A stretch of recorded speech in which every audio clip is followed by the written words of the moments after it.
Hey there, this is Mr. Icarus, and welcome to yet another edition of Doom Mod Madness. We just keep on rolling, baby, and this time around we are checking out a mod called City of the Damned Apocalypse. This is something that I've had on my radar for quite a while now.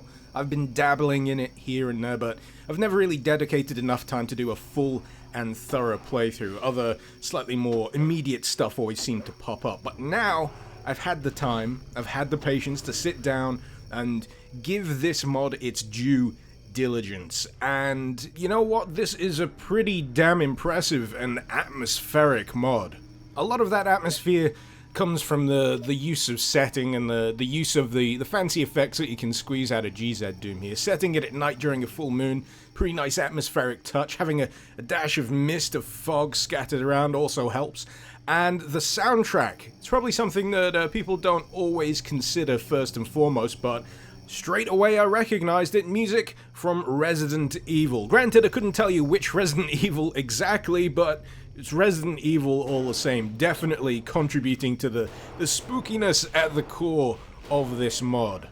I'm also pretty confident in saying that the Resident Evil influence here extends far beyond just the soundtrack. It's something that definitely influences the design of the map itself, as well as the gameplay that you'll experience within it. This is a lot more slower paced than your average mod. You've got to be a lot more deliberate with your firefights, and you've got to pay a lot of attention to the environment as well, because this map is quite expansive and quite confusing. You can quite easily get lost, especially in this opening section here, but when you get into the city, which we're just about to arrive at here, you'll definitely find yourself getting turned around on a frequent basis, and that's why you will definitely need to pay close attention to the items that you pick up, the symbols above certain doors, and above all, the notes that you'll read throughout the course of this mod as well. There's actually a really neat bit of scripting at work here with regards to the notes, because while some of them are essentially flavor text, a bit of lore for the backstory of the mod itself, some of them are vital for you to read in order to progress through the map, because without reading them, without discovering that information about important items and locations, they won't trigger. They're tied to you having read the notes, so you can't just play this mod with foreknowledge. You can't just barge in here and make a beeline for the graveyard just because you know that one important item is there somewhere. You're going to have to go track down that note first, and I just found that pretty ingenious. It's essentially giving you that blank slate each time, because your character doesn't know that information.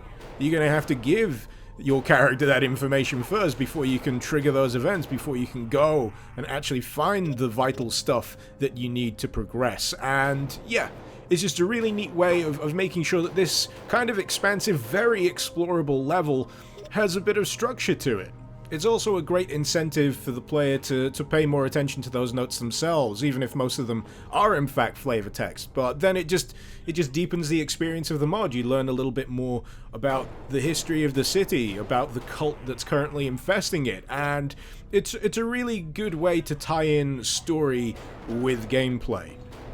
A few of my more eagle-eyed viewers out there will have already spotted that most of the enemies we're up against here are in fact from Blood, which is a build engine game, more associated with stuff like Duke Nukem 3D and Shadow Warrior than it is with Doom. But still, I find that these particular enemy sprites work quite well within the context of City of the Damned, up against cultists, up against zombies wielding axes. Yeah, it all very much fits the theme.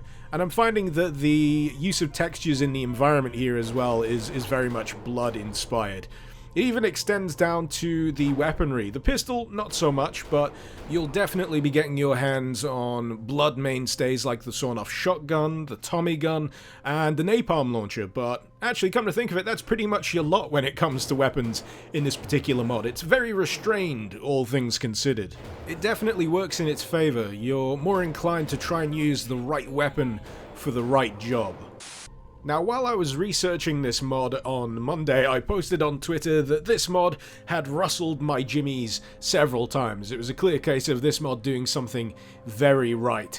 And it managed to rustle my jimmies in a number of ways. The first of which was the good old-fashioned jump scare, the good old-fashioned shock to the system. Now, a lot of people look down on the jump scare as a method for rustling people's jimmies, and I can understand why, to be honest. They're quite frankly overused in most modern horror video games, and they're a pretty cheap and nasty trick. You play a loud noise, and you throw something vaguely spooky in the player's face. Guaranteed jolt every single time, but my main problem is when games use it as a crutch. When it's used all the goddamn time, it becomes less of a jimmy rustling moment and more of a mild irritation. I'm not spooked. I'm just surprised, and there is a world of a difference between the two. Thankfully, this mod seems to understand that, because the jump scares aren't very frequent. That Hellhound fight, for example, is one of maybe 5 jump scares total, or at least what I'd consider jump scare moments in this kind of mod, and thankfully they're quite reasonably spaced apart, so you've got time to lull yourself into a false sense of complacency. You've got time to drink in the atmosphere of the mod, and the next time one of those moments comes around, it's much more effective as a result. What I find with most other horror games that do beat you over the head with jump scares is that they train you to expect them, and they become just much, much less effective as time goes on. Whereas here, it's just an ingredient, not the entire meal, if your meal happens to be fear. Now, I mentioned that the jump scare was the first method that this mod used. The second method is quite possibly my favorite thing about this mod, because most of the mod is structured around it, and that is the use of an air raid siren. Now, this part of the mod clearly gets its influence from Silent Hill, which also used a air raid siren to rustle players' jimmies, and when the siren starts playing in this mod, you better look for shelter as soon as you possibly can, because it only means bad things, and if you're out in the open for too long, you're pretty much dead. You're pretty much dead, because all sorts of invisible, horrible things will start spawning, and they can pretty much one-hit kill you unless you make your way to that shelter and close that very thick protective door as soon as possible. Now, the first time you run across this, it's essentially a freebie. If you don't know where your nearest shelter is, the game kind of automatically helps you there. It's implied that one of the survivors kind of drags you to the shelter as a method of teaching you that you'll need to keep an eye out for this in future. And it's a really fantastic element of this mod that really does, create a sinking feeling in your stomach whenever you hear it, because I'm not entirely sure if it's randomized or whether it's predictable, and I think that's the part that got to me most. I wasn't ever entirely sure when the siren would start rolling, and it meant that after that first encounter with it, after knowing what would happen if I was caught out in the open, just that noise alone would set me on edge. It would make me just drop whatever I was doing and make a beeline for that nearest shelter. As a result of this, you're really going to want to memorize the locations of your shelters. Through the course of my playthrough, I found about 4 of them. I'm not sure if there's more than that, but you'll be able to identify them by the crescent moon symbol outside the doors. And yeah, memorizing those is fairly important, because there was a few moments in my initial playthrough where that siren started blurring and I made a beeline for the last one I remembered being in, completely oblivious to the fact that there was a shelter right round the corner from where I was actually stood. As a result, I died. The journey was a little too far, and it doesn't take the siren reaching its end for the bad things to happen. The bad things will happen during the course of the siren, so you can entirely run into some invisible monstrosity that will tear you to pieces just before you reach the entrance of your target shelter. So yeah, being aware of your environment, definitely something that those sirens will instill into you.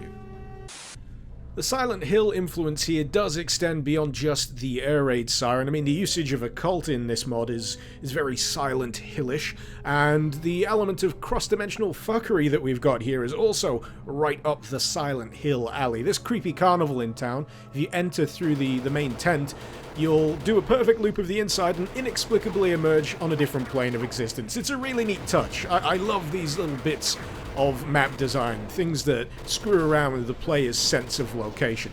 And yeah, overall, I've got precious little criticism for this mod. It does so much right. It certainly rustled my jimmies in a lot of obvious and subtle ways, and it's just put together ridiculously well. I mean, if I really had to scrape the bottom of the barrel in terms of things I have against this mod, I'd say that it could probably maybe do with a little bit of an autosave feature just to, you know, act as a cushion for those lazier players, such as myself, that occasionally forget to save their progress. And I'd say that the final confrontation, after all this big build-up of exploring this place, of gathering all these mysterious items, the final confrontation is ever so slightly a bit of a letdown. I was hoping for something a little bit more Lovecraftian to pop up in that final fight, but other than that, fantastic work. There's also a bunch of light puzzle elements here to enjoy in City of the Damned as well, but I won't be showing them here because, you know, I'd be spoiling the solution to the puzzles. To be honest, they're not really all that hard, and there's not really all that many of them. But yeah, if you're a fan of Resident Evil, if you're a fan of Silent Hill, if you're a fan of mods that emphasize exploration and the collection of, quite frankly, an embarrassing number of keys, then this mod should be the one for you. And as usual, the link, if you want to check it out, is in the description below. Hopefully you've enjoyed this video. Feel free to let me know what you thought in the comments, and feel free to suggest any mods that you'd like to see me cover in future episodes of Doom Mod Madness. This has been Mr. Icarus. Thank you very much for watching. Icarus out.